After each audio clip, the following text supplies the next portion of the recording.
Transportation o DOTR ang mga reklamo ng mga pasahero ng MRT3, lalo na ang mga insidente kung saan sinisingil ng maximum fare na 28 pesos sa ilang commuter dahil sa aberya sa pag-tap out sa exit turnstile. Bilang tugon, magbibigay ng non-expiring single journey ticket na katumbas ng maximum fare ng MRT. Maaari itong gamitin sa kanilang susunod na biyahe. Ang hakbang na ito ay linsunod sa direktiba ni Pangulong Ferdinand R. Marcos Jr.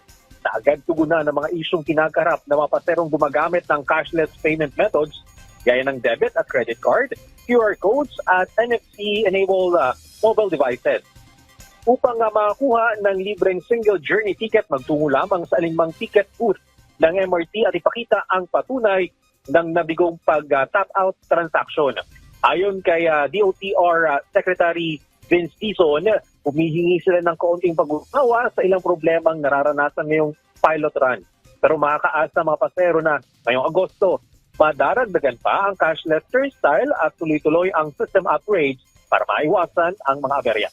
Sa ilalim ng sistema ng cashless payment method, maaaring gumamit ang mga pasero ng debit at credit card, gayon din mga e-wallet application para sa pagbabayad ng pamasahe. Kapag dumaan sa card reader sa mga turnstile, automatikong kukunin ang maximum balance na 28 pesos mula sa debit, credit card o e-wallet. Automatiko naman itong ibabalik yung sobrang halaga kapag nakalabas na sa mga stasyon, batay naman sa distansya ng biyahe. Audrey, sa lagay ng trapiko dito sa EDSA Kamuning yung magkabilang lane, mabilis pa yung daloy ng mga sakyan.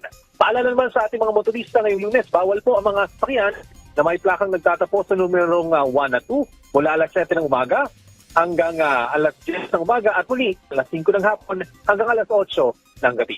Balik si Audrey. Maraming salamat, Bernard Ferreira.